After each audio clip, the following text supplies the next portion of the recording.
তার জন্ম আমার মহাপ্রভুর জন্ম কোথায় হয়েছিল? এই ঢাকা দক্ষিণে। ভূমিষ্ঠ হইতে পারেন নবদ্বীপে, এটা আমরা নামযোগ্য বিস্তারিত আলোচনা করব। জন্ম হয়েছিল কিন্তু সচিমায়ের মাতৃগর্ভে ঢাকা দক্ষিণে। অদ্বৈত প্রভুর বাড়ি কোথায়? সুনামগঞ্জ জেলায়। মুরারি গুপ্তের বাড়ি কোথায়? এই যে গুপ্তপাড়া তাজপুরে। এই মহাপ্রভুর অনেক সহপার্ষদের জন্ম হয়েছে আমাদের এই শ্রীহট্টে মা। এই যে দেশে মহাপ্রভু, এই দেশের মানুষকে আমরা ধন্য না দাদা?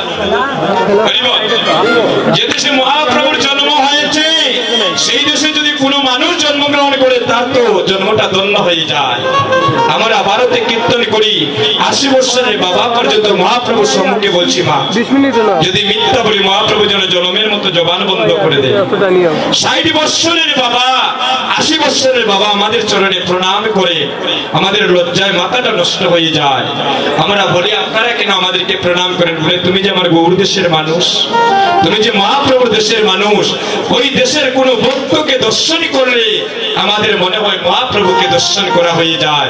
ওই দেশের কোন ভক্তকে প্রণাম করলে মনে হয় আমার মহাপ্রভুকে প্রণাম করা হয়ে যায়।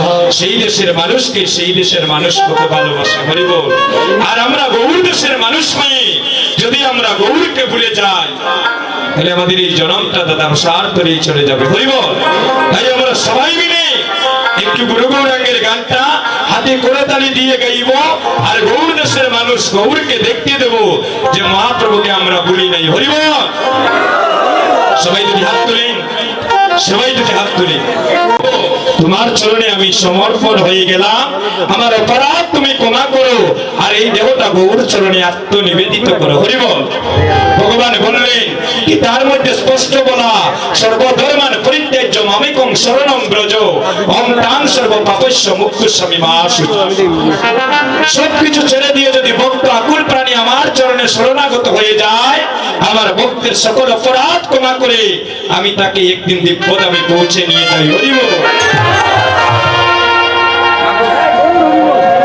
সবাই দুটি হাত তুলবেন, গোবিন্দের কাছে আপনাদের মনের কথা জানাবেন। মনের কথা কার কাছে কইতা গো? বন্ধুর কাছে নি। আসেন বন্ধুর কাছে হইন, এই আসলে মন কুলিয়া একবার গোবিন্দের কাছে হইন, দেখবেন আপনার মনের আশা একদিন গোবিন্দ পূর্ণ করে দেব। আমার কাছে বইয়া কোনো লাভ নাই, আরেক বন্ধুর কাছে বইয়া লাভ নাই। যদি বইতে হয় এই বন্ধুর কাছে হইন, যদি মন কুলিয়া কইতা পারেন একদিন আপনার আশা পূর্ণ হয়ে যাবে, হরি বল। ভগবান বললেন আমি ভক্তির বোঝা বহন করতে বড় ভালোবাসি, ভক্ত যদি ভক্তি পাবে আমার কাঁধে তুলিয়া দিয়ে, হরি বল। এই সবাই যদি হাত তুলে, হাতটা যত নিচে থাকবো মহাপ্রভুর তত করুণা কম হইব, হরি বল। এটা আমার জন্য নয় মা, আপনাদের জন্য বলছি। সবাই যদি হাত তুলে, খালি আইলাম আর প্রসাদ গাইয়া গেলে হইতো না, কিছু দিয়া যাওয়া লাগবে। সবাই যদি হাত তুলি, যুবক বন্ধুগণ আপনাদের সবার দুটি পায়ে ধরে বলছি দুটি হাত তুলি। এটা আমার জন্য নয় দাদা, আজকে এই যে হাতটা তুলছেন ভগবানের খাতায় আপনাদের এড্রেস ঠিকানা হয়ে যাচ্ছে এবং প্রেজেন্ট হয়ে যাচ্ছে। এই হাতটা আর কখন দেখবেন? যেদিন ভগবান নদীর পারে দাঁড়াবেন এদিন এই হাতটা তোলাও দেখতে পারবেন। হাতটা তুলেন। যাদের হাত নাই আমি তো তাদেরকে বলতে পারবো না মা, যাদের হাত আছে গৌরনিতাইর মতো হাতটা তুলে